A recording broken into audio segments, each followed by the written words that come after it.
Halo, salam Maranatha, selamat pagi saya ucapkan kepada semua pendengar Mutiara Kebenaran yang saya kasih dalam Tuhan. Kiranya Tuhan segera kembali, itulah artinya Maranatha. Dan moga-moga Anda merindukan kedatangan Tuhan karena di dalam 2 Timotius Paulus berkata, ada mahkota kebenaran yang Tuhan sediakan bagi orang-orang yang menantikan kedatangannya.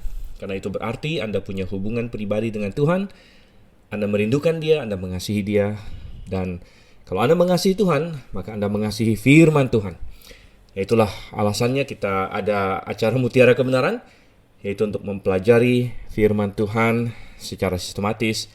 Kita ingin mengenal Tuhan lebih dalam, seperti apa Tuhan, seperti apa karyanya, seperti apa karakternya, seperti apa prinsip-prinsip Tuhan, agar kita bisa menjadi semakin serupa dengan juru selamat kita, Yesus Kristus.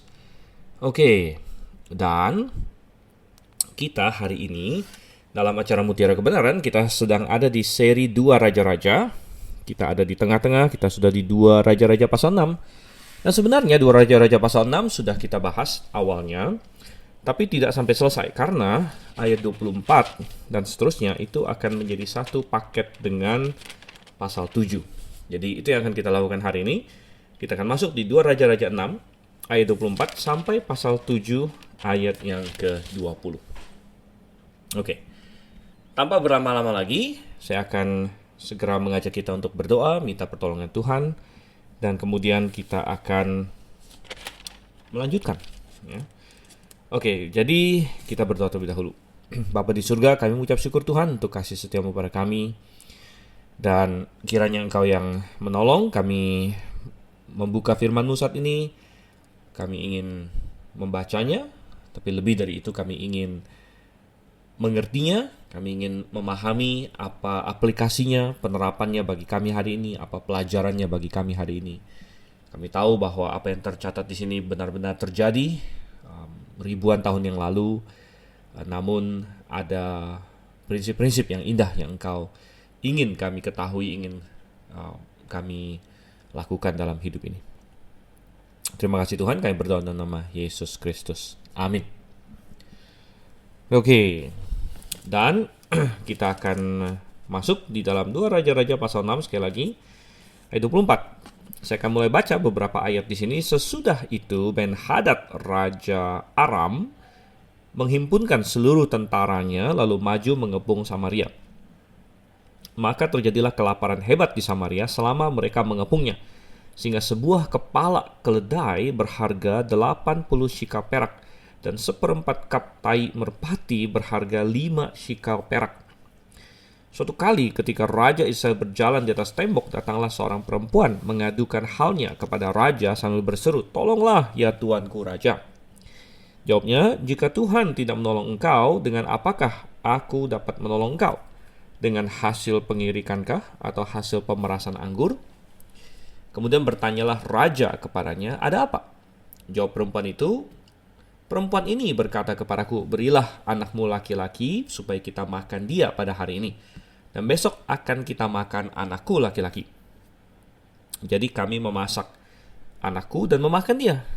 Tetapi ketika aku berkata kepadanya pada hari berikutnya, berilah anakmu supaya kita makan dia, maka perempuan ini menyembunyikan anaknya. Tatkala raja mendengar perkataan perempuan itu, dikoyakkannya lah pakaiannya, dan sedang ia berjalan di atas tembok, kelihatanlah kepada orang banyak bahwa ia memakai kain kabung pada kulit tubuhnya. Oke, jadi kita kembali di sini dalam suatu situasi di masa raja-raja Israel, dan fokus masih ada di kerajaan utara. Ingat bahwa kerajaan Israel itu hanya bersatu dalam pemerintahan 3 orang raja pertama saja, yaitu Saul, Daud, kemudian Salomo. Nah, sesudah itu 12 suku Israel tidak bersatu padu lagi, melainkan mereka terpecah dua. 10 suku di utara dipimpin oleh suku Efraim, sering disebut kerajaan Israel saja atau kerajaan utara. Itu dipimpin oleh raja pertama Yerobeam, tapi kemudian Yerobeam segera menyimpang dari Tuhan. Dia membuat anak lembu emas untuk disembah. Dan di selatan dipimpin oleh Yehuda, dan satu saja suku yang ikut dengan mereka, yaitu suku Benyamin, dan itu masih meneruskan garis Daud. Dan saudara kasih Tuhan, banyak di 1 dan 2 Raja-Raja, terutama beberapa pasal terakhir, bahkan dari 1 Raja-Raja bagian-bagian terakhir sampai 2 Raja-Raja, itu berfokus di kerajaan utara. Karena kerajaan utara yang menyimpang jauh dari Tuhan, dan kemudian Tuhan membangkitkan 2 tokoh besar, yaitu Elia dan Elisa, untuk memperingatkan mereka untuk menjadi uh, terang bagi kerajaan di utara di sini. Dan kita masih dalam pelayanan Nabi Elisa di sini, yang adalah penerus dari Elia. Dan peperangan atau musuh utama pada zaman itu adalah kerajaan Aram di sebelah utara. Dan kerajaan Aram ini sudah menjadi duri dalam daging selama banyak tahun, banyak generasi. Kita tahu bahwa di zaman Ahab, ya, Aram sudah banyak menyerang Israel, dan Tuhan melalui Elia dan melalui nabi-nabi yang lain telah memberikan kemenangan kepada Ahab, bahkan padahal Ahab bukanlah seorang yang mengasihi Tuhan, bukan seorang yang ikut sama Tuhan, tapi Tuhan masih mengasihani umatnya, Israel. Dan Tuhan memberikan kemenangan kepada Ahab. Namun kita juga ingat bahwa betapa anehnya suatu kali ketika Ahab bahkan sudah mendapatkan menangkap Ben-Hadad di tangan dia, namun dilepaskan begitu saja. Kita masih ingat itu. Dan ternyata benar itu menjadi momok bagi Ahab dan Israel selanjutnya, karena Ben-Hadad yang waktu tertangkap itu bicaranya begitu manis dengan Ahab, begitu dia sudah selamat dan lain sebagainya, akhirnya kembali menjadi musuh. Bahkan Ahab belakangan sangat menyesal karena Ben-Hadad tidak mengembalikan daerah-daerah seperti bagaimana dia janjikan, ya, sehingga Ahab merasa harus menyerang Ramot Gilead dan lain sebagainya, yang menyebabkan kematian Ahab. Semua episode itu sudah kita bahas di satu Raja-Raja. Dan sekarang kita sudah sampai ke anaknya Ahab di sini. Dan Raja Israel pada waktu itu, walaupun tidak disebut secara spesifik di pasal ini, adalah Yoram. Sini ya, Yoram anaknya Ahab. Dan kita sudah membaca bahwa Yoram adalah seorang yang lebih baik dari Ahab. Jadi dia menyingkirkan Baal, menyingkirkan Asyirah dan lain sebagainya. Namun dia tidak sepenuhnya berbalik kepada Tuhan, karena dia masih berpegang kepada dosa-dosa Yerobeam. Jadi dia masih menyembah dan mempersembahkan korban kepada anak lembu emas itu. Oke. Dan terjadi lagi perang di sini antara Aram disebut juga Syria. Ya, hari ini dia berpadanan dengan negara yang kita sebut Syria, kira-kira di daerah sana. Jadi Syria atau Aram dipimpin oleh Ben-Hadad maju dan mengepung Samaria di sini. Dan Ben-Hadad yang dimaksud di sini bisa jadi memang sudah Ben-Hadad yang lain juga daripada yang menyerang Ahab. Kita tidak tahu persis karena seringkali raja-raja ini memiliki nama atau titel yang sama. Anda bisa mengambil contoh Firaun, ya. Firaun itu sudah bukan menjadi nama pribadi lagi tapi semacam titel. Ben-Hadad bisa jadi juga demikian, walaupun bisa juga nama pribadi. Karena kadang-kadang anak dikasih nama sama dengan orang tua, terutama di kultur tertentu seperti itu, ya. Waktu saya dulu di Amerika dan sebagainya, saya mendapatkan cukup banyak orang yang kasih nama anaknya sama dengan dirinya, sehingga dikenal dengan istilah junior saja, dipanggil junior. Ya, jadi misalnya ada seorang Stephen, lalu dikasih nama Stephen Junior, atau salah satu yang terkenal di kalangan Kristen, misalnya Bob Jones, ya, pendiri dari Universitas Bob Jones. Kasih nama anaknya Bob Jones Junior. Lalu Bob Jones Junior ini kasih nama anaknya Bob Jones lagi, jadi disebut Bob Jones ketiga, begitu. Lucu juga, ya. Lalu Bob Jones ketiga punya anak lagi yang namanya Bob Jones keempat, gitu. Jadi entah kenapa mereka suka kasih nama yang sama-sama, gitu. Jadi Ben-Hadad di sini bisa jadi Ben-Hadad yang sama yang menyerang Ahab, bisa juga anaknya, ya, kita tidak terlalu tahu pasti. Tetapi efeknya adalah Samaria terkepung. Tentu Samaria adalah ibu kota dari Israel. Dan memang pada zaman itu untuk mengalahkan suatu kota yang berkubu itu tidak mudah, saudara-saudara. Oleh karena itu kota yang berkubu itu sangat penting. Dan kota itu sangat memerlukan tembok. Ya, ketika suatu kota tidak ada tembok, maka sangat mudah kalau ada pasukan datang, dia dengan gampang akan mengalahkan kota itu. Karena harus dilawan dengan pasukan juga, dan belum tentu satu kota itu bisa langsung punya pasukan yang sebesar itu untuk melawan penyerang begitu. Sehingga mereka memerlukan tembok. Dan ini mengingatkan kita bahwa makanya Nehemia waktu dia mendengar, nah ini lompat sedikit ya, sudah jauh nanti belakangan. Nehemia itu setelah pembuangan, ketika dia mendengar bahwa Yerusalem yang sudah dihancurkan Babel waktu itu tidak punya tembok, dia merasa sangat sedih. Dia merasa sepertinya orang Yahudi masih begitu lemah, begitu kan, begitu vulnerable, begitu terbuka, terekspos. Dan dia bertekad untuk membangun tembok Yerusalem di situ. Nah, jadi demikian juga dengan semua kota sebenarnya mereka memerlukan tembok. Samaria juga punya tembok, dan kalau suatu kota punya tembok, maka usaha untuk mengalahkan suatu kota menjadi jauh-jauh lebih sulit ya, karena tentu pasukan dari luar tidak begitu mudah. Mereka harus mengalahkan tembok itu, dan satu tembok dengan pasukan yang jauh lebih sedikit bisa mempertahankan tembok dari penyerang yang begitu banyak. Karena sulit kan bagi penyerang untuk naik tembok ya, sambil kamu naik kamu bisa ditembak, kamu bisa dijatuhin batu, bisa macam-macam ya. Dan begitu sulit Anda naik pun langsung ditikam oleh para defender atau apa istilahnya, orang-orang yang bertahan di situ. Jadi ketika suatu pasukan menyerang kota yang berkubu, ya maka ada dua kemungkinan di situ ya. Satu adalah kemungkinan yang keras, yaitu langsung menyerang dan mengalahkan kota itu walaupun dia ada tembok, dan ini hanya bisa dilakukan oleh pasukan yang jauh lebih banyak ya, mungkin harus lebih dari 10 kali lebih banyak dari orang yang ada di dalam, atau mungkin mereka punya teknologi seperti trebuchet atau katapult ya, yang melemparkan batu. Pokoknya intinya mereka harus mencoba merusak tembok itu. Dan mereka dengan cara-cara demikian langsung mengalahkan, dan ini tidak banyak bisa dilakukan oleh banyak pasukan. Atau cara kedua adalah dengan mengepung kota tersebut. Nah, mengepung kota tersebut tidak mengizinkan ada yang keluar, ada yang masuk, dan maksud dan tujuannya adalah untuk menimbulkan kelaparan di tengah kota. Dan pengepungan harus dilakukan cukup lama supaya efektif ya. Tidak bisa kamu hanya kepung misalnya beberapa minggu lalu pergi, ya gak ada gunanya, karena orang di dalam beberapa minggu mungkin bahan makanan masih cukup, atau kalau lapar pun masih bisa ditahan. Tapi pengepungan bisa dilakukan berbulan-bulan, bahkan tidak jarang ada yang sampai lebih dari setahun, ada yang beberapa tahun sudah disebut. Dan kota di dalam akan kelaparan, dan itu memaksa mereka entah menyerah atau entah mereka mati kelaparan, atau tidak cukup kuat lagi untuk mempertahankan kota tersebut. Nah, ini yang terjadi, sehingga kota Samaria katanya terjadi kelaparan yang sangat hebat ya. Dan ketika kelaparan sangat hebat, maka kelaparan itu karena tidak ada makanan, maka uang pun tidak begitu berguna lagi. Artinya ketika tidak ada makanan ya, maka orang yang punya makanan itulah yang sebenarnya paling kaya begitu, yang paling memiliki sesuatu yang didambakan semua orang. Dan kita membaca bahwa harga sebuah kepala keledai dihargai 80 shikal perak, suatu harga yang luar biasa. Inflasi makanan begitu berlipat-lipat ganda di situ, karena memang kamu tidak bisa makan uang, tidak bisa makan emas, tidak bisa makan perak ya. Orang mencari makanan. Kepala keledai tentu tidak ada banyak daging ya.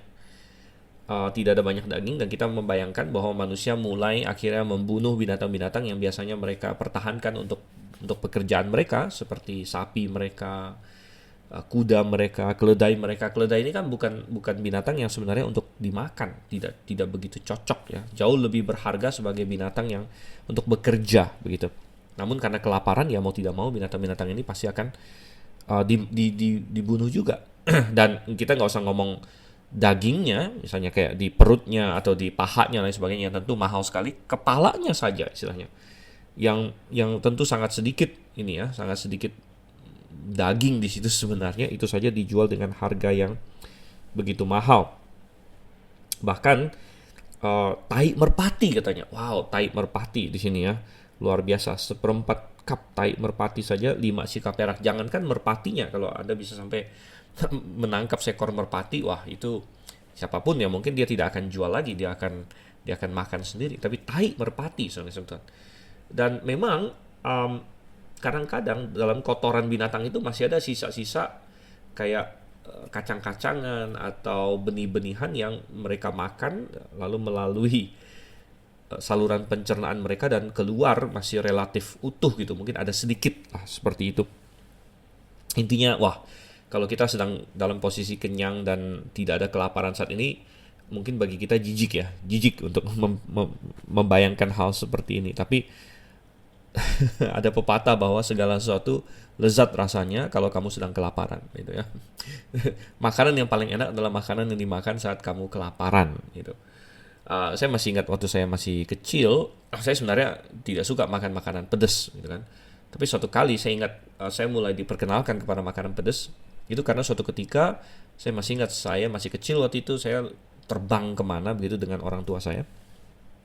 Lalu kami, eh, pesawatnya kena delay, jadi kami terkatung-katung di suatu tempat untuk waktu yang cukup lama dan lewat jam makan, dan saya sudah kelaparan sudah, Tuhan. Dan lapar sekali pada waktu itu, dan tiba-tiba ada makanan ya, dan makanannya memang agak pedas ya. Tetapi karena sudah kelaparan itu, jadi akhirnya disikat aja begitu, disikat, dan ya akhirnya ya enak juga rasanya begitu karena memang sudah kelaparan gitu kan. Jadi ya saya dapatkan bahwa memang benar pepatah itu bahwa kalau kamu sedang lapar, apapun rasanya enak gitu. Nah kadang-kadang, nah saya sebagai orang tua juga ya, punya anak ya, kadang-kadang kita mau kasih mereka coba makanan baru. Ya, ada anak yang gampang makan ya, ada anak yang kadang-kadang susah makan, mereka pemilih, itulah istilahnya. Dan kadang-kadang kepikir juga, wah mungkin mereka kurang kurang mengalami kelaparan ini. Mungkin mereka makanannya cukup, makanya terlalu pemilih gitu kan. Tetapi saudara kasih Tuhan, kita melihat di sini, ya terjadi kelaparan ini tentu bukan hal yang main-main lagi pada waktu itu ya. Ini sudah menyangkut hidup dan mati. Dan suatu insiden tragedi yang luar biasa kita baca di sini dari ayat 26 dan seterusnya, di mana ada seorang perempuan katanya di sini. Jadi ini menggambarkan betapa parahnya kelaparan itu dan betapa jahanamnya kelaparan itu bisa mendorong manusia melakukan sesuatu yang begitu keji sebenarnya, gitu ya. Di mana seorang perempuan datang dan komplain kepada raja, minta tolong kepada raja. Nah, jawaban raja yang adalah Yoram di sini, sebenarnya Raja Yoram ya. Dia berkata, jika Tuhan tidak menolong engkau, dengan apakah aku dapat menolong engkau? Dengan hasil pengirikankah atau hasil pemerasan anggur? Nah, perhatikan bahwa Yoram menyebut nama Tuhan di sini ya, ayat 27 tadi. Jika Tuhan, dan Tuhan huruf besar semua. Kita sudah sering bahas bahwa ini dari bahasa aslinya adalah Jehovah. Jika Jehovah tidak menolong engkau, dengan apakah aku dapat menolong engkau? Katanya. Nah, menarik bahwa Yoram di sini masih menyebut nama Tuhan, nama Jehovah di sini. Dan ini memperlihatkan kepada kita bahwa Yoram memang meninggalkan Baal dan Asyirah, dan dia sepertinya berbalik kepada Tuhan, berbalik kepada Jehovah. Tetapi sekali lagi tidak dengan sepenuh hati. Tidak dengan sepenuh hati.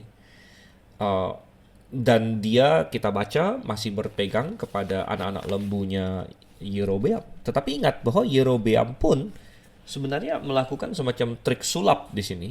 Waktu dia mendirikan anak-anak lembu itu yang dari emas itu, dia berkata kepada orang Israel, inilah Jehovah. Jadi dalam benak pemikiran sebagian orang, mereka tidak berpaling dari Jehovah, mereka masih menyembah Jehovah, hanya bentuknya berbeda. Jadi ingat bahwa Yerobeam melakukan ini supaya orang Israel tidak ke bait suci di Yerusalem, tidak secara politik nanti punya kans kembali kepada Yehuda dan keluarga Daud. Ini suatu keputusan yang sangat salah tentunya. Dia mendahulukan politik ya dan kepentingan dirinya sendiri daripada kebenaran rohani, daripada kebenaran Tuhan. Itu suatu hal yang sangat parah sekali, dan dosa yang terus Tuhan ingat-ingat. Tuhan ingat terus, dan setiap generasi Tuhan selalu bandingkan dengan kesalahan Yerobeam. Namun Yerobeam berkata, inilah Jehovah. Jadi anak lembu ini Jehovah. Jadi dalam benak dia itu belum beralih kepada ilah-ilah asing gitu. Dia tidak mendatangkan ilahnya Baal, karena begini, pada zaman itu tiap-tiap negara atau bangsa pada waktu itu memiliki ciri khas dewanya masing-masing ya. Jadi suatu negara itu biasanya ada bahasanya sendiri, ada nenek moyangnya ya. Jadi apa yang membuat suatu bangsa gitu kan, bangsa itu biasanya ada nenek moyang yang seru, satu common ancestor, satu nenek moyang gitu ya. Seperti Israel nenek moyangnya Abraham, Ishak, Yakub.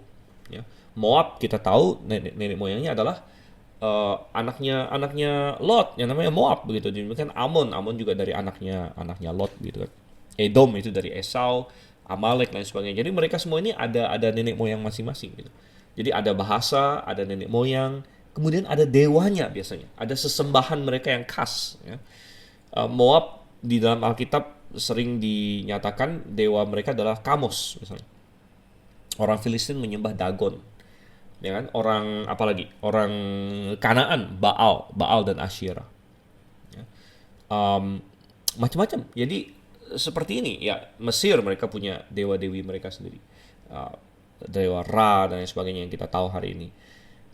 Kemudian seperti Babilonia mereka punya dewa Bel dan lain sebagainya. Jadi masing-masing punya sesembahan sendiri. Nah, Israel sebenarnya adalah bangsa yang khas karena menyembah Tuhan yang benar, menyembah Yehova gitu. Namun Yerobeam ya, ingat bahwa oke, kita nggak usah ngomong Yerobeam lagi, Ahab ya. Ahab lalu mendatangkan penyembahan Baal. Jadi ketika dia menikah dengan Isabel ya, seorang putri Sidon, mereka mengimport Allah asing gitu, yaitu Baal dan Asyera itu ya. Nah, ketika Yoram menjadi raja, anaknya Ahab, dia mulai menolak ini Allah-Allah asing ini, Baal dan sebagainya. Dan dia seolah-olah balik lagi ke Yehova. Tapi bukan kepada penyembahan Yehova yang benar, tapi penyembahan Yehova yang sudah diselewengkan oleh Yerobeam itu. Nah, ini menggambarkan begitu banyak orang sebenarnya. Begitu banyak orang. Mereka merasa puas bahwa, oh, tapi saya percaya kok sama Tuhan. Saya percaya, bahkan saya percaya Yesus misalnya. Kalau di zaman perjanjian baru ini kan, saya percaya Yesus, saya percaya Tuhan. Tapi mereka mau percaya Tuhan atau mau menyembah Tuhan dalam tanda kutip, tapi dengan cara dia sendiri gitu. Dia bukan mau tunduk sama Tuhan, oke, saya menyembah Tuhan, saya ikut Tuhan. Saya mau 100% Tuhan bilang gimana, saya ikut gimana. Tidak. Dia mau menyembah Tuhan, tapi dengan cara dia sendiri. Nah, inilah Yerobeam, inilah Yoram, inilah begitu banyak nanti kita akan lihat raja-raja yang lain di Israel. Sepertinya dengan mulutnya menyembah Tuhan, tapi sebenarnya dia hanya menjadikan Tuhan itu semacam maskot bagi dirinya, gitu kan? Yang kebetulan cocok dengan kepentingan dia di sini. Dan dia tidak benar-benar tunduk kepada Tuhan. Gitu. Kalau Yerobeam dan Yoram dan raja-raja lain ini tunduk kepada Tuhan, mereka tidak akan menyembah anak lembu itu. Kalau mereka mengenal firman Tuhan, mereka tidak akan melakukannya. Ya. Dan oleh karena itu begitu banyak orang yang dalam tanda kutip Kristen hari ini, tapi tidak kenal Tuhan, tidak kenal firman Tuhan, ya, tidak benar-benar paham akan karakter dan keinginan Tuhan, dan mereka hanya ngomong Yesus, ngomong Tuhan. Nah, kadang-kadang bahasa mereka berbunga-bunga dan sebagainya, tapi tidak sungguh-sungguh mengenal Tuhan. Ya, dan tidak heran kalau Tuhan lalu menghukum Israel yang demikian, dan kalau Tuhan juga tidak menyertai orang-orang yang hanya namanya Kristen, menyebut Yesus namun tidak benar-benar mengenal Dia. Gitu. Dan oleh sebab itulah Tuhan mendatangkan kesusahan ini atas Israel, di mana mereka harus terkepung oleh musuh, mereka harus menderita kelaparan, ya. Bahkan yang sedemikian rupa di ayat 28 dan 29 kita baca, sampai ada yang makan anaknya sendiri. Bahkan insiden di sini adalah dua orang perempuan bikin janji mau makan anak mereka, jadi yang satu jalan duluan, tapi yang berikutnya tidak mau memberikannya. Mungkin karena sudah makan satu kali, merasa rasa laparnya kan terobati gitu kan. Jadi belum cukup lapar lagi untuk mengorbankan anaknya. Begitu. Nah, ini tragedi, saudara. Ini kanibalisme. Ini sesuatu yang keji, ini sesuatu yang luar biasa mengerikan, makan anak sendiri. Namun ini sudah dinubuatkan oleh Tuhan. Coba kita lihat di dalam Ulangan pasal 28. Ulangan pasal 28, Tuhan berkata bahwa kalau kamu ikut aku, ikut jalanku, taat padaku, aku akan memberikan berkat kepadamu yang luar biasa. Itu dari ayat 1 sampai 14. Tapi mulai dari ayat 15, Tuhan berkata kalau kamu tidak mengikuti aku, kamu meninggalkan aku dan sebagainya, aku akan mendatangkan kutuk bagimu. Dan perhatikan Ulangan 28 ayat 52. dan 53 di sini ya, 52 engkau akan ditekannya di segala tempatmu sampai runtuh tembok-tembokmu. Jadi apa yang Tuhan nubuatkan dan Tuhan peringatkan terjadi di sini. Tuhan bilang kalau kamu meninggalkan aku akan datangkan musuh.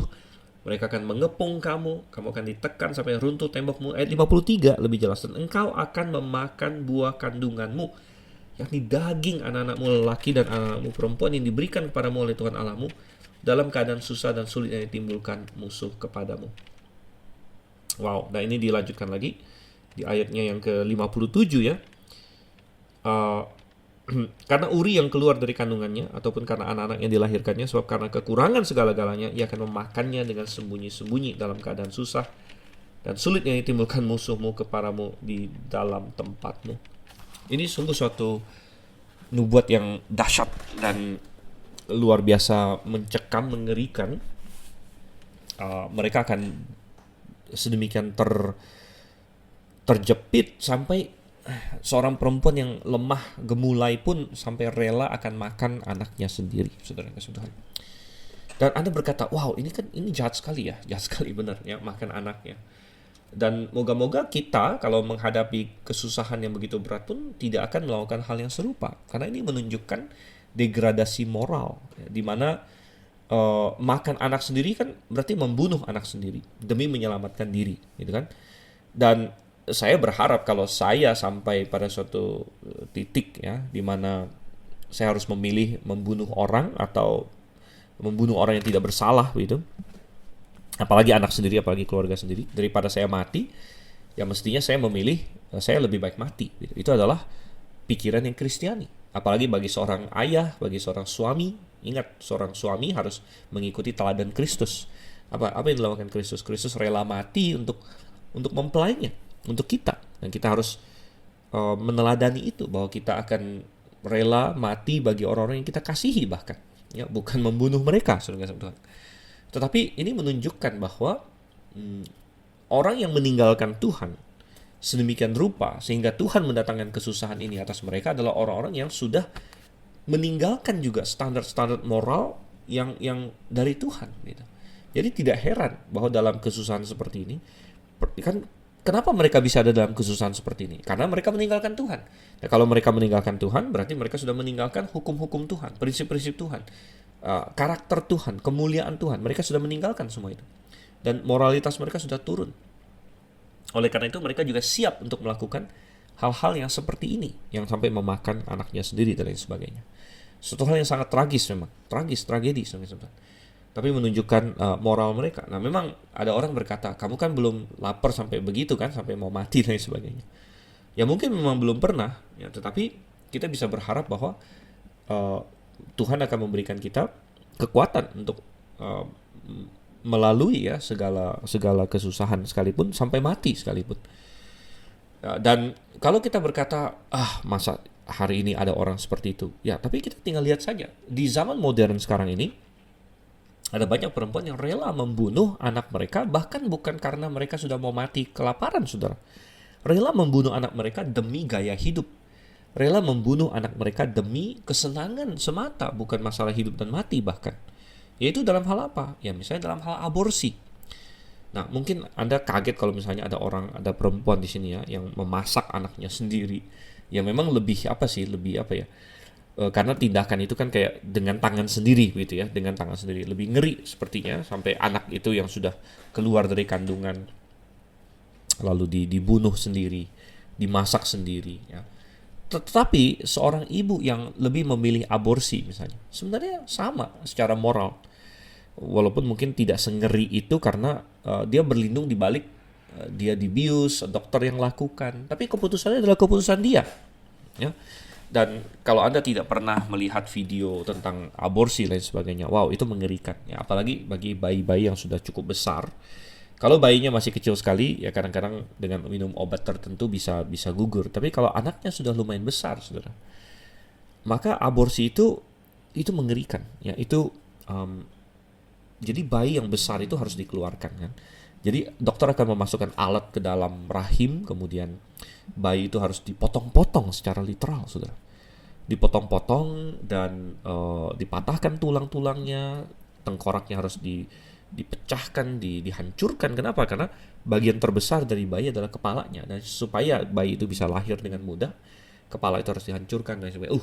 Saya cukup ngeri dan merinding sebenarnya, bahkan kalau saya menonton videonya ya. Tetapi bagi orang-orang yang pro aborsi, justru dia harus melihat ya insiden seperti ini, dan dia harus melihat ya sebenarnya apa yang terjadi. Karena sekali lagi, manusia sering mau berlindung, dia membuat keputusan untuk membunuh bayinya, tapi dia tidak mau lihat, begitu kan?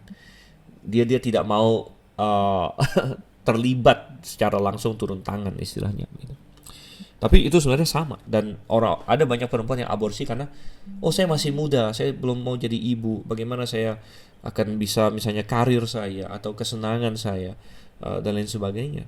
Ya. Tapi pertanyaannya adalah, kenapa kamu berhubungan intim? Kenapa kamu bersetubuh kalau kamu belum menikah dan belum siap menjadi ibu dan lain sebagainya? Oke. Nah, kembali ke teks kita di sini. Raja mengoyakkan pakaiannya di sini kan. Dan terlihat bahwa ia memakai kain kabung ya.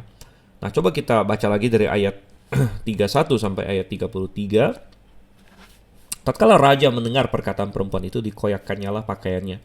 Dan sedang ia berjalan di atas tembok, kelihatanlah kepada orang banyak bahwa ia memakai kain kabung pada kulit tubuhnya. Oke, ini tadi sudah kita baca. Lalu berkatalah raja, beginilah kiranya Allah menghukum aku, bahkan lebih daripada itu, jika masih tinggal kepala Elisa bin Safat di atas tubuhnya pada hari ini. Adapun Elisa duduk-duduk di rumahnya, dan para tua-tua duduk bersama-sama dia. Raja menyuruh seorang berjalan mendahulinya. Tetapi sebelum suruhan itu sampai kepada Elisa, Elisa sudah berkata kepada para tua-tua itu, tahukah kamu bahwa si pembunuh itu menyuruh orang untuk memenggal kepalaku? Awas-awaslah, apabila suruhan itu datang, segeralah tutup pintu dan tahanlah dia supaya orang itu jangan masuk. Bukankah sudah kedengaran bunyi langkah tuannya di belakangnya? Selagi ia berbicara dengan mereka, datanglah raja mendapatkan dia. Berkatalah raja kepadanya, sesungguhnya malapetaka ini adalah daripada Tuhan. Mengapakah aku berharap kepada Tuhan lagi? Nah, sebagai seorang raja, tentu dia mendengar rakyatnya menceritakan kisah yang begitu tragis ini, dia sedih, itu wajar. Tetapi satu hal yang menarik adalah dia lalu menjadi marah. Menjadi marah satu kepada Elisa sebagai nabi Tuhan ini. Namun sebenarnya dia marah kepada Tuhan. Ya, dia marah kepada Tuhan karena di ayat 33 itu menjadi jelas, sesungguhnya malapetaka ini adalah daripada Tuhan. Mungkin pemikirannya si Yoram adalah, saya kan sudah berbalik kepada Tuhan, tapi Tuhan masih melakukan hal ini. Jadi dia marah sama Tuhan tanpa dia paham bahwa sebenarnya dia belum berbalik kepada Tuhan. Kadang-kadang ada orang yang seperti itu ya, dia seperti dalam era Kristen sekarang. Dia Tuhan Yesus bahkan ya. Bukankah aku ya sudah macam-macam? Bukankah aku sudah kasih persembahan? Bukankah aku sudah pergi ke gereja? Kenapa begini? Kenapa begitu? Lebih tragisnya lagi, dalam Matius pasal 7 ada orang yang berkata, Tuhan, bukankah kami sudah bernubuat demi namamu? Kami sudah melakukan mukjizat demi namamu dan lain sebagainya. Tapi Tuhan bilang, aku tidak kenal kalian. Kalian hanya catut namaku, kalian pikir kalian kenal aku, tapi tidak, sebenarnya tidak. Ini yang seperti sudah kita bahas tadi, bahwa banyak orang memakai nama Tuhan, sepertinya dalam tanda kutip menyembah Tuhan, tapi sebenarnya maunya dengan cara mereka sendiri. Ya, mereka bukan benar-benar tunduk sama Tuhan, belajar firman Tuhan itu seperti apa. Ya, apalagi zaman sekarang ini, beberapa minggu lah ya, atau bulan terakhir ini muncul di Indonesia terutama, sebenarnya di luar negeri sudah dari cukup lama. Tapi di Indonesia mulai agak viral, namanya Kristen progresif. Kristen yang masih mau menyebut diri Kristen, tapi tidak mau percaya Alkitab sepenuhnya, ya, tidak mau percaya Alkitab. Dia tebang pilih bagian-bagian Alkitab tertentu dia suka sekali. Ya, misalnya bagian yang jangan menghakimi. Wah, ini dia senang sekali. Banyak orang Kristen senang dengan ini ya, jangan menghakimi. Walaupun dia tidak pernah mencoba untuk memahami juga sebenarnya apa sih yang dimaksud Tuhan jangan menghakimi gitu. Jadi bagian-bagian Alkitab tertentu dia sangat senang. Kasihilah sesamamu. Wah, sangat senang dia. Tapi bagian-bagian lain dia tidak suka. Dan dia mau hilangkan. Misalnya Alkitab bilang bahwa adalah kekejian bagi seorang laki-laki untuk tidur dengan laki-laki seperti dengan perempuan. Ya, bicara mengenai homoseksualitas, sodomi dan sebagainya. Lalu dia bilang, enggak, ini enggak. Kita enggak percaya ini lagi. Ini sudah kuno. Jadi kita Kristen progresif ya, sudah beranjak dari kekunoan Alkitab. Ya, mereka tidak mau percaya Alkitab 100%. Lalu mereka menciptakan suatu Yesus menurut pandangan mereka sendiri, mirip dengan Yerobeam menciptakan Tuhan, ya, menciptakan Yehovah dengan pemahaman dia sendiri. Akhirnya Yehovah yang sangat rendah yang dia ciptakan, yang adalah anak lembu. Bayangkan, itu suatu perendahan kepada Yehovah yang sejati, Allah yang sejati, yang begitu tinggi, namun direduksi menjadi lembu, saudara yang Tuhan. Dan demikian juga orang-orang ini mereduksi Yesus dari Allah Maha Kudus dan sebagainya menjadi sohib mereka, hippie dengan rambut panjang gondrong yang akan berkata cool man kepada mereka, begitu ya. Jadi mereka mereduksi Tuhan menjadi suatu Tuhan ciptaan mereka sendiri yang begitu rendah. Dan Tuhan akan berkata, aku tidak kenal kalian. Ya.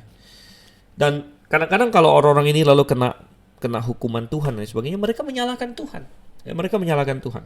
Ya, seperti Yoram di sini. Sesungguhnya malapetakannya daripada Tuhan. Dan dia tidak berpikir bahwa adalah karena dosa-dosa mereka. Dosa-dosa mereka lah Tuhan mendatangkan kepada Israel, seperti yang sudah dia nubuatkan di dalam kitab Ulangan dan lain sebagainya.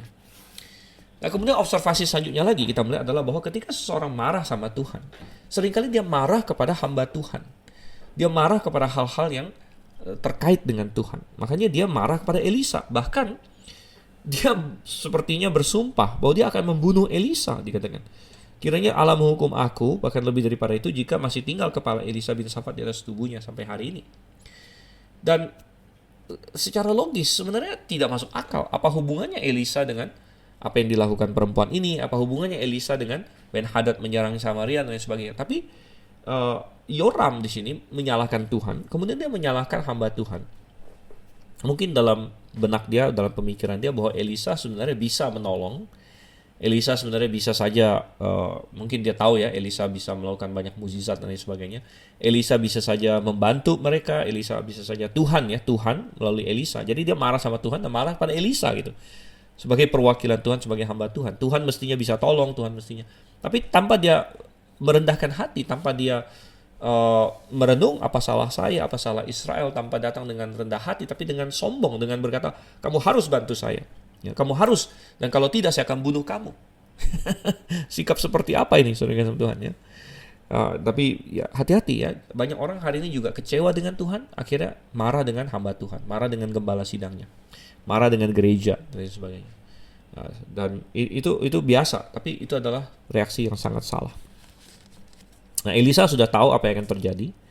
Jadi dia suruh orang tahan ini pegawainya raja. Akhirnya raja datang. Oke, raja datang dan kita lanjutkan di pasal 7 sekarang. Oke, kita baca ya. Lalu berkatalah Elisa, dengarlah firman Tuhan. Beginilah firman Tuhan. Besok kira-kira waktu ini sesukat tepung yang terbaik akan berharga sesikal dan 2 sukat jelai akan berharga sesikal di pintu gerbang Samaria. Tetapi perwira yang menjadi ajudan raja menjawab abdi Allah, katanya, sekalipun Tuhan membuat tingkap-tingkap di langit, masakan hal itu mungkin terjadi? Jawab abdi Allah, sesungguhnya engkau akan melihatnya dengan matamu sendiri, tapi tidak akan makan apa-apa daripadanya. Nah, Elisa sudah tahu maksudnya si Raja Israel Yoram di sini. Namun Tuhan juga punya timing dia sendiri. Nah, Tuhan belum sampai titik ini mau menghancurkan Israel sama sekali. Ingat, masih ada orang-orang yang baik di Samaria, di Israel. Ya, contohnya mungkin Elisa. Di zaman Ahab saja ada 7.000 orang yang tidak menyembah Baal, yang kita bisa berasumsi jumlah itu bertambah banyak di masa Elisa. Karena bahkan anak-anak STT ya, anak-anak STT, mahasiswa STT-nya yang dikenal sebagai anak-anak nabi atau rombongan nabi bertambah banyak. Kita sudah bahas itu. Jadi masih ada orang-orang yang benar di Israel, dan Tuhan belum pada saat ini menyerahkan Israel seluruhnya. Jadi pertolongan Tuhan pasti datang, hanya ada waktunya Tuhan. Dan Elisa menyampaikan, oke, dan besok katanya, besok Tuhan akan menolong sedemikian rupa, sehingga katanya sesukat tepung yang terbaik seharga sesikal. Anda bandingkan, 1 cup tai merpati saja 5 sikal, tapi sekarang tepung yang terbaik sesikal. Ini satu hal yang secara manusiawi mustahil gitu kan. Apalagi dikatakan 2 sukat jelai yang terbaik, 2 sukat jelai ya, juga sesikap di pintu gerbang Samaria. Nah, karena secara manusiawi ini nampaknya sulit, sehingga seorang perwira rupanya, perwira raja, ajudan raja, ya, menjawab dengan sombongnya, sekalipun Tuhan membuat tingkap-tingkap di langit, masakan hal itu mungkin terjadi? Wow, saudara-saudara, ini menantang Tuhan. Ini menunjukkan bahwa dia bukan saja tidak ada iman akan kemahakuasaan Tuhan, karena kita seharusnya berkata seperti malaikat Gabriel, bagi Tuhan tidak ada yang mustahil. Ya, Tuhan yang menciptakan langit dan bumi, Tuhan yang menciptakan ini, tidak ada yang mustahil. Dan saya sering berkata, kalau kita sudah menerima misalnya Kejadian 1 ayat 1, pada mulanya Allah menciptakan langit dan bumi, maka tidak ada masalah bagi kita untuk menerima semua yang lain, ya, termasuk kebangkitan Yesus Kristus dan sebagainya. Sehingga Paulus pernah berkata, ya, mengapa kalian menganggapnya begitu luar biasa bahwa Allah akan bisa membangkitkan orang dari antara orang mati? Kalau Allah yang menciptakan manusia dari nol, dari debu tanah, tidak sulit bagi Allah untuk membangkitkan orang yang sudah mati. Ya. Dan mengapa kita perlu meragukan Tuhan akan apapun di sini? Nah, ajudan raja ini tentu kurang iman, dia juga kurang imajinasi. Ya. Sekalipun Tuhan membuat tingkap-tingkap di langit, masakan hal itu mungkin terjadi? Dalam imajinasi dia, kalau Tuhan kasih tingkap-tingkap di langit pun, itu tidak bisa terjadi. Padahal ada banyak cara Tuhan bisa melakukannya. Tingkap di langit juga bisa kalau Tuhan mau. Kenapa? Apa sulitnya bagi Tuhan untuk menurunkan, ya, dari tingkap di langit, seperti dia pernah memberi makan Elia misalnya dengan burung gagak. Ya. Musa juga pernah bertanya waktu itu, waktu di padang gurun bangsa Israel mau makan daging, lalu saking mereka mengeluh dan sebagainya, akhirnya Tuhan bilang, kasih tahu bangsa itu kalian akan makan daging bukan sehari, bukan 2 hari, bukan seminggu, kalian akan makan 1 bulan. Sampai-sampai Musa saja bingung, Tuhan, datang dari mana nih? Masa sapi bisa sebanyak itu disembelih? Mungkin pemikiran Musa adalah Tuhan akan suruh mereka sembelih semua sapi yang mereka punya. Tapi Tuhan menegur Musa, dia bilang, kalau saya sudah bilang, masakan saya tidak mampu melakukan? Ya. Jadi kita seringkali kurang iman sama Tuhan. Dan kita kurang imajinasi juga. Gitu. Memang kadang-kadang jalan Tuhan seperti yang dikatakan Alkitab itu di luar jalan kita, ya, di atas jalan kita. Dan di kasus Israel waktu itu dia datangkan burung puyuh begitu banyak sampai mereka makan, ya, sebulan penuh. Jadi ajudan ini kurang imajinasi, kurang iman sama Tuhan. Dan dia menantang Tuhan di sini. Jadi nada kita kadang-kadang menunjukkan ini, ya, hati kita. Kita tidak bisa mendengar nadanya. Musa juga pernah bingung, tapi bukan dengan nada menantang Tuhan. Gitu. Ada banyak orang lain lagi yang bingung, tapi bukan dengan nada menantang Tuhan, mungkin nada bertanya-tanya. Seperti Maria, ketika dikasih tahu kamu akan mengandung, Maria berkata, bagaimana bisa? Aku belum kenal laki-laki. Nah, dia bukan mau menantang Tuhan di situ, ya. Tapi dia bingung, dia bertanya, ya, dan ya Tuhan menghargai, ya, hal seperti itu nggak masalah. Tapi ada orang yang menantang Tuhan, gitu, seperti ajudan ini. Wah, nggak mungkin lah istilahnya begitu kan. Tuhan nggak mungkin bisa lakukan ini. Intinya begitulah tantangan dia. Ya.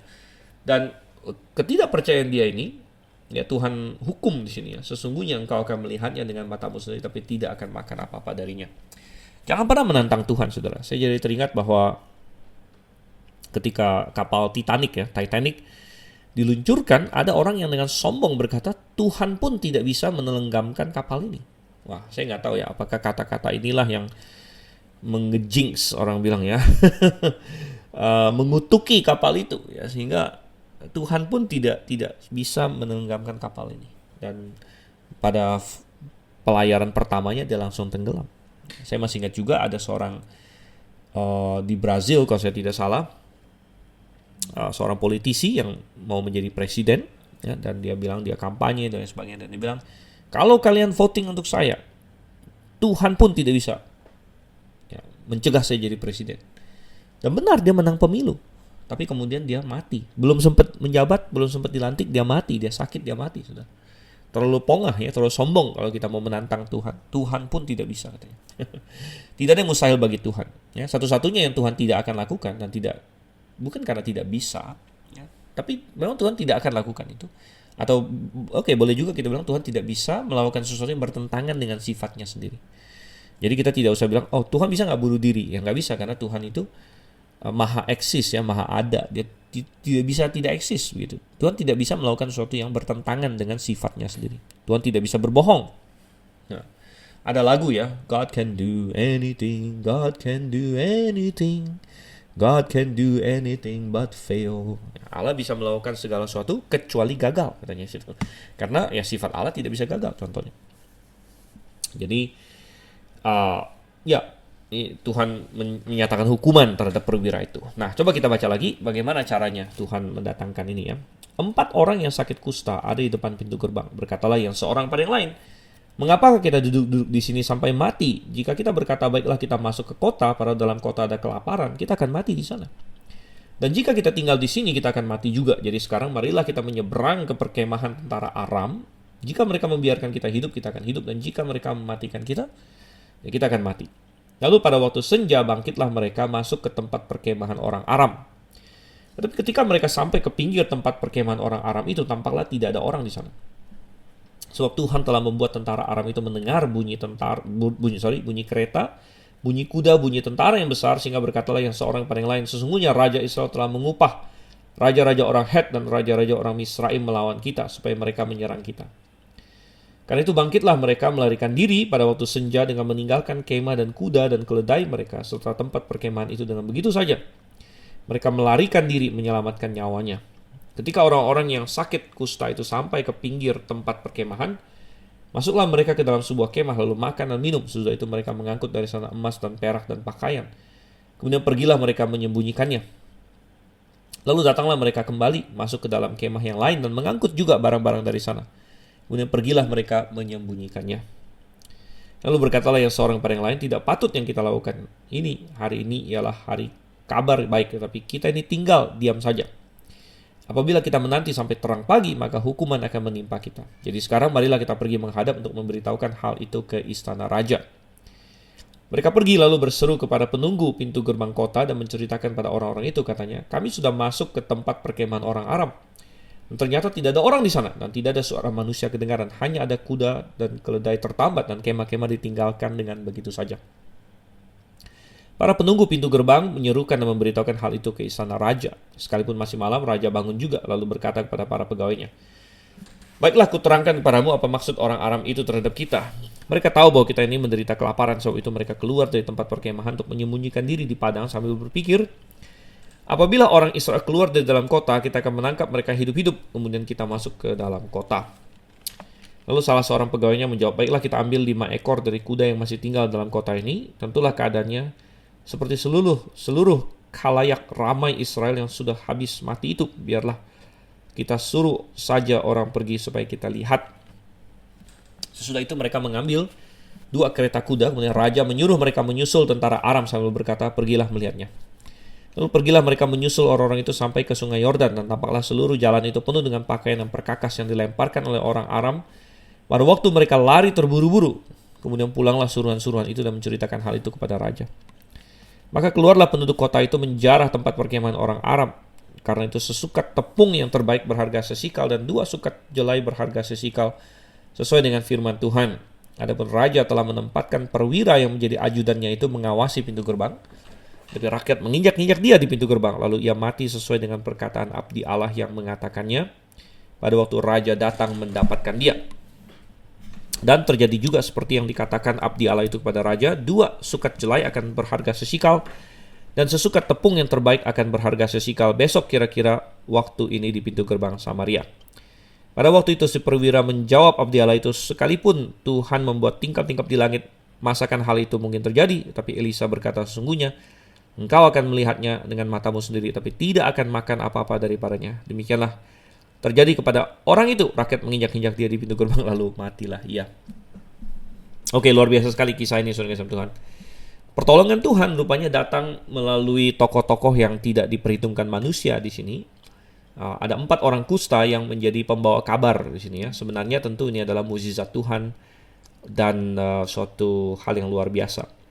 Dan Tuhan, tadi sudah kita baca, membuat orang Aram itu mendengar suara-suara di sini ya. Ini tidak sulit bagi Tuhan. Ingat beberapa pasal sebelumnya, Tuhan sempat membuat pasukan Aram yang masuk untuk menangkap Elisa waktu itu di Dotan, membuat mereka buta. Nah, Tuhan yang bisa membuat mereka buta, bisa juga membuat mereka mendengar suara-suara yang mereka tafsirkan itu adalah suara ini. suara pasukan, ya, suara begitu banyak orang gitu. Dan apakah Tuhan memakai orang-orang yang sakit kusta ini untuk melakukan itu, kita tidak tahu juga ya. Bisa juga Tuhan memakai. Jadi 4 orang kusta ini, saudara kasih Tuhan, mereka berpikir dengan benar bahwa kayaknya kita bakal mati nih ya. Sakit kusta, sudah sakit kusta, kelaparan lagi. Kalau kita masuk ke kota Samaria itu tidak boleh ya, dan kalau boleh pun mati kelaparan juga di sana. Ingat bahwa orang kusta waktu itu dipisahkan dari masyarakat. Jadi mereka berpikir kita ke perkemahan Aram saja. Dan mungkin ya, karena orang kusta waktu itu sangat dibenci oleh masyarakat lain dan orang sering benci pada mereka. Jadi orang kusta itu sering jauh-jauh itu akan dulu di Israel bahkan orang yang sakit kusta harus memasang kayak lonceng di kakinya supaya kemana dia jalan itu kedengaran suaranya gitu. Jadi apakah orang-orang kusta ini sambil mendekati perkemahan Aram, mereka tidak mau juga kayak orang Aram itu kaget lalu membunuh mereka gitu ya. Tapi dari jauh-jauh sudah berseru dan memukul-mukul panci atau apa begitu ya. Sehingga ironisnya ini bisa jadi ya, saya tidak tahu juga. Jangan-jangan suara kedatangan 4 orang kusta inilah yang mungkin ikut bersumbangsi ya. Sehingga dikira suara pasukan entah dari mana dan sebagainya. Dan kalau itu benar terjadi itu sangat lucu ya, sangat ironis. Namun intinya mereka lari ketakutan di sini ya. Dan ini bukan pertama kali Tuhan melakukan hal seperti ini. Kita masih ingat di zamannya Gideon. Gideon hanya punya 300 orang. Ya, dia mengelilingi perkemahan Midian waktu itu. Dan Tuhan bilang, kamu tidak usah berperang. Ya, kamu tinggal berseru saja. Dan benar, mereka sudah 300 orang ini kelilingi perkemahan Midian. Mereka bawa suluh dan sangkakala. Jadi mereka pecahkan buyung mereka, lalu sehingga suluh mereka terlihat gitu kan, terlihat langsung banyak begitu. Dan mereka tiup sangkakala dan orang Midian dibawa kacau balau. Mereka pikir ada serangan dari mana, mereka saling tikam dan sebagainya. Tuhan menerangkan kekacauan. Dan ini menunjukkan kepada kita bahwa seringkali dalam pertempuran bukan hanya masalah kekuatan fisik, namun pikiran, ya sikap hati dan sebagainya. Ini jauh lebih penting ya. Dalam olahraga juga, ya kadang-kadang kemenangan bukan hanya masalah kemampuan fisik. Biasanya atlet-atlet semua sudah sangat jago, tapi masalah mental. Ya, mental sangat penting. Kita tahu waktu tentara Firaun mengejar Israel di Laut Merah misalnya, Tuhan juga mengacaukan kereta mereka. Demikian juga dengan Sisera, Tuhan mengacaukan kereta mereka dan sebagainya. Jadi memang benar bahwa kemenangan bukan di tangan kuda dan kereta, tapi di tangan Tuhan. Orang Aram lari tunggang langgang, saking larinya saudara, mereka kayak takut banget kekejar, takut banget mereka jadi orang terakhir. Mereka lepas ya, mungkin yang pakai baju zirah, wah saya harus lepas zirah saya supaya larinya lebih kenceng dan sebagainya. Kita membaca sampai pakaian mereka semua terserak dari sana sampai ke sungai Yordan. Sungguh suatu hal yang luar biasa sekali. Nah tentu 4 orang kusta ini tidak tahu. Jadi dari perspektif mereka, ya kita bagaimanapun juga akan mati. Bagaimanapun juga akan mati. Jadi kita lemparkan diri kita gitu kan kepada perkemahan Aram sajalah. Dan ini sebenarnya ada suatu pelajaran ya, gambaran yang sangat indah mengenai keselamatan di perikop ini. Orang kusta, sakit kusta adalah tipologi dari dosa. Alkitab menggambarkan orang kusta itu gambaran dari dosa ya. Dan mereka terpisah ya, mereka menuju kematian. Dan demikianlah kita, saudara-saudara. 4 orang kusta ini menggambarkan kita sebagai orang berdosa. Kita terpisah dari umat Tuhan. Kita menuju kematian. Belum lagi ada kelaparan. Jadi sudah sakit kusta, kelaparan lagi akan mati. Dan satu-satunya adalah melemparkan diri kepada kasih karunia. Kasih karunia, tidak ada lagi yang lain. Hanya kasih karunia. Dan tentu mereka masuk ke perkemahan Aram. Mungkin mereka pikir kasih karunia orang Aram, tapi sebenarnya kasih karunia Tuhan. Karena Tuhanlah yang telah menyingkirkan orang-orang Aram di situ. Demikian juga kita hari ini. Kalau kita ingin diselamatkan, Anda mau apa, saudara-saudara?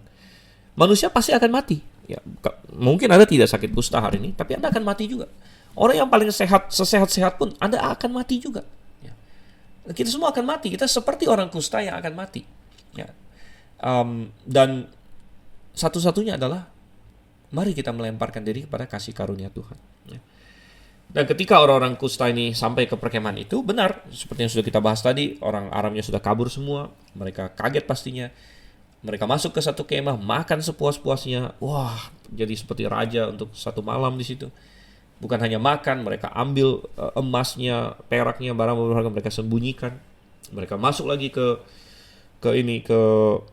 kemah lain, mereka lakukan lagi yang lain. Ya, tapi ada satu hal di sini. Ada satu hal di mana mereka lalu berpikir, kita tidak boleh sembunyikan berita ini, kabar baik ini. Ya. Bahkan tidak boleh kita berlama-lama. Jangan kita tunggu sampai pagi, kita harus kasih tahu sekarang. Karena ini masalah hidup dan mati. Kenapa? Di dalam kota ada kelaparan. Ada orang yang mungkin beda sehari bisa jadi perbedaan antara hidup dan mati. Seperti yang anak tadi, ya, anak tadi. Kalau misalnya kelaparan ini selesai sebelum anak itu dimasak, ya mungkin anak itu akan hidup. Jadi akhirnya mereka bilang kita tidak boleh, kita harus kasih tahu. Dan mereka pergi malam itu juga kasih tahu, saudara. Ya tentu raja waktu itu skeptis ya, wah ini apa nggak ada orang yang akan percaya kan, ini apa ada trik apa di sini ya. Namun bagaimanapun juga mereka harus cek, dan setelah dicek ternyata benar, Aram sudah pergi dan ada suatu gegap gempita di situ. Nah demikian juga kita, saudara. Demikian juga kita, kalau kita sudah diselamatkan, kalau kita sudah makan makanan rohani, kalau kita sudah kenyang secara rohani, kita tidak boleh menahan kabar baik itu pada diri kita, tidak boleh, saudara. Oleh karena itu Tuhan ingin semua orang yang sudah diselamatkan bersaksi, kasih tahu orang bahwa ada keselamatan dalam Yesus Kristus. Itu adalah kewajiban kita. Paulus bahkan berkata, celaka aku jika aku tidak memberitakan Injil dalam 1 Korintus pasal 9. Benar, saudara. Kalau kita sudah tahu kabar baik, kita sudah tahu bagaimana cara ke sorga, kita sudah tahu bagaimana dosa kita bisa diselesaikan, dan Kristus telah menolong kita, lalu kita melihat ada begitu banyak orang yang belum tahu. Dan Anda bisa bayangkan pada malam itu juga, ya, di mana tentara Aram sudah tidak ada, makanan tersedia, tapi orang di dalam kota itu belum tahu.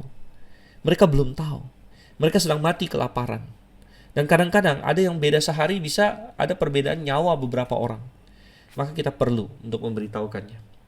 Oleh karena itu Tuhan menyuruh kita untuk pergi kemana saja kita sedang berjalan. Ke tempat kerja kita, di keluarga kita, di segala langkah kaki kita. Kalau ada kesempatan, berikan kabar baik itu kepada orang. Dan Anda bisa lakukan itu dengan memberikan traktat kepada orang. Anda bisa membuka mulut, ya, kasih tahu tentang Yesus Kristus.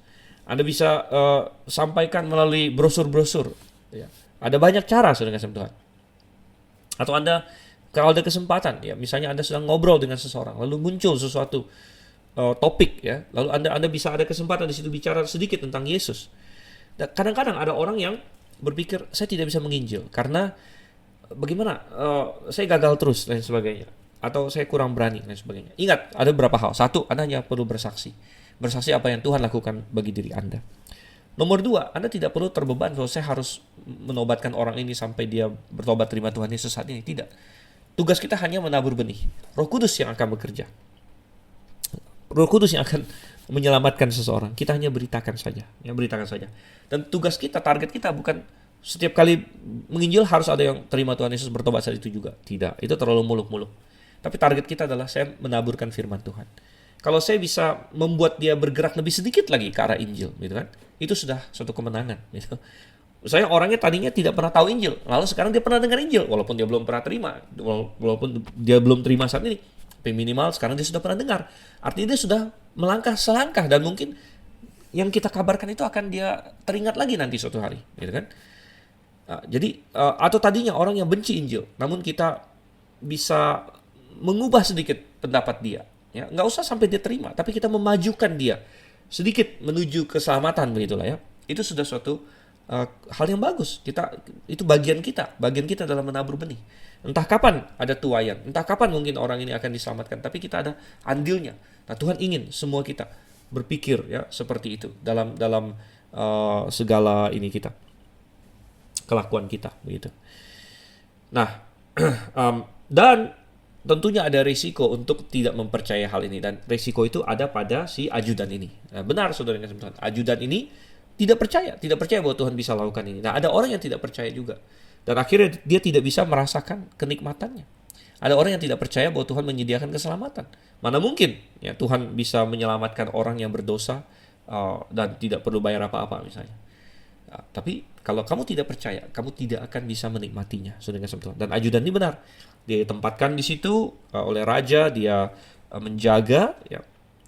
Dan mungkin saat itu dia sudah percaya karena dia sudah lihat dengan mata kepala dia sendiri. Tapi yang Tuhan tuntut adalah iman. Iman adalah bukti dari segala sesuatu yang belum kita lihat, dasar dari segala sesuatu yang kita harapkan. Anda tidak bisa berkata kalau Anda sudah suatu hari di hadapan sorga, di hadapan neraka, di hadapan Tuhan Yesus, dihakimi. Lalu saat itu Anda berkata, saat ini Tuhan saya percaya padamu, saat ini Tuhan saya percaya padamu. Tuhan bilang, ya kamu sudah di penghakiman saat ini. Kamu sudah melihat dengan matamu. Tapi Tuhan ingin kita percaya dengan iman sebelum kita melihat dengan mata kita. Dan kalau sudah tunggu kita mati, baru kita bilang, oh sekarang saya mau percaya, saya sudah mati sekarang. Ya, itu sudah terlambat, saudara. Ya. Oleh karena itu perwira ini, dia mati terinjak-injak orang. Ya mungkin terjadi suatu stampede ya, itu suatu bahaya memang.